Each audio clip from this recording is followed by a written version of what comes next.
Petrol diesel కొరత మంటలు విశాఖ జిల్లాను కూడా అంటుకున్నాయి. విశాఖలోని పలు ప్రాంతాల్లోనూ ఉదయం నుండి బంకుల దగ్గర క్యూ కొనసాగుతోంది. ఒకవైపు అధికారులు అలర్ట్ చేస్తున్నా పట్టించుకోవట్లేదు వాహనదారులు.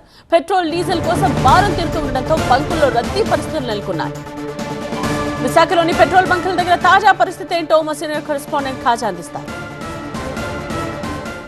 పెట్రోల్ బంకుల్లో డీజిల్ కొరత భయం ఉమ్మడి విశాఖ జిల్లాకు కూడా బాగింది. ఈరోజు ఉదయం నుంచి చాలా బంకుల్లో వాహనాలు క్యూ కట్టే ప్రస్తుతం మనం సాలిగ్రాంపురం పెట్రోల్ బంకు దగ్గర ఉన్నాం. ఇక్కడ దాదాపుగా 1/2 కిలోమీటర్ మేర వరకు ఆటోలు కార్లు కూడా వేచి చూస్తున్నాయి. ఎందుకంటే బంకుల్లో పెట్రోల్ డీజిల్ లభించడం లేదు అన్న ఒక ప్రచారం అయితే విస్తృతంగా జరుగుతుంది. ఈ నేపథ్యంలోనే స్టాక్ ఉన్నప్పటికీ వాహనాల్లో అదనంగా మరింత ట్యాంకులు ఫుల్ చేసుకునేలా అందరూ కూడా వాహనదారులు వచ్చారు. దాదాపుగా విశాఖ జిల్లాలో 120 పెట్రోల్ బంకులు 118 వరకు డీజిల్ అవుట్లెట్లు ఉన్నాయి. అయితే వీటన్నిటిలో కూడా చాలా చోట్ల కొన్ని చోట్ల పెట్రోలు డీజిల్ లేదు అన్న అంటే సరఫరా అంటే ఆయిల్ కంపెనీల నుంచి కొన్ని దగ్గర భారీగా డిమాండ్ ఉందో గత రాత్రి నుంచి కూడా కొన్ని చోట్ల స్టాక్ అయిపోయింది. దీంతో ఒక్కసారిగా మరింత ఈ పుకార్ అనేది పెరిగింది. డీజిల్ కొరత ఉందని ఆందోళన నేపథ్యంలోనే వీరంతా కూడా క్యూ లైన్ కట్టి మరీ పెట్రోల్ బంకుల దగ్గర వేచి చూస్తూ ఉన్నారు. అయితే సాధారణ పరిస్థితులు తెచ్చేలా అధికారులు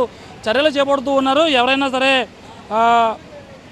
బ్లాక్ మార్కెట్కి కానీ అలాగే మళ్లింపు చర్యలు చేస్తే కఠిన చర్యలు తీసుకుంటామని ఇప్పటికే జాయింట్ కలెక్టర్ విద్యాధరి ప్రకటన చేశారు. అయితే జిల్లా వ్యాప్తంగా ఇప్పటికే 1894 కిలోలీటర్ల పెట్రోలు అలాగే 2009 కిలోలీటర్ల డీజిల్ ఈ రోజు నాటికి అంటే నిన్న సాయంత్రం నాటికి స్టాక్ ఉంది. అయితే ఎవరు కూడా ఆందోళన చెందనవసరం లేదు అని ఒకవైపు చెబుతున్నారు, మరోవైపు ఈ ఆందోళన అయితే కొనసాగుతుంది. ఈ పుకార్లు మరింత విస్తరించి భారీగా క్యూ లైన్లో ఉన్నారు.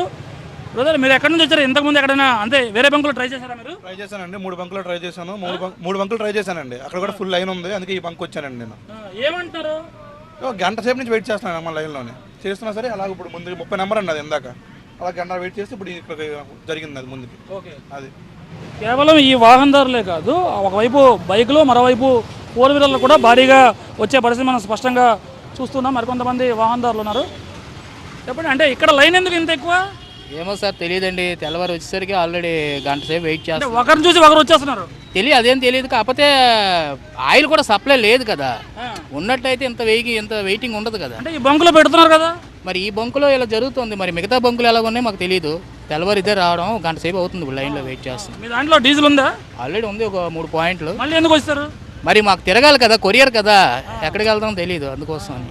1 లీటర్ కావాల్సిన డీజిల్ పెట్రోల్ కావాల్సిన యజమానులు కాస్త పెరిగి 4-5 లీటర్ల కొనుగోలు చేస్తున్నారు. ఎందుకంటే ఒకవేళ డీజిల్ పెట్రోల్ అయిపోతే తమ వాహనాలు నడిపేది ఎలా అనే భయంతో చాలామంది డిమాండ్కు మించి ఎక్కువగా పెట్రోల్ డీజిల్ పోయించుకున్నారు. దీంతో చాలా చోట్ల పెట్రోల్ బంకుల్లో డీజిల్ కొరత అనేది స్టాక్ అయిపోయింది. పెట్రోల్ కంపెనీల నుంచి ఇంకా రావాల్సి ఉంది. మరికొన్ని బంకుల్లో ఎక్కడైతే ఈ డీజిల్ పెట్రోల్ పోస్తున్నారో ఆ బంకులకి భారీగా క్యూ కొడుతున్నారు జనం. కెమెరా పర్సన్ బాబుతో ఖాజా, TV9 విశాఖపట్నం.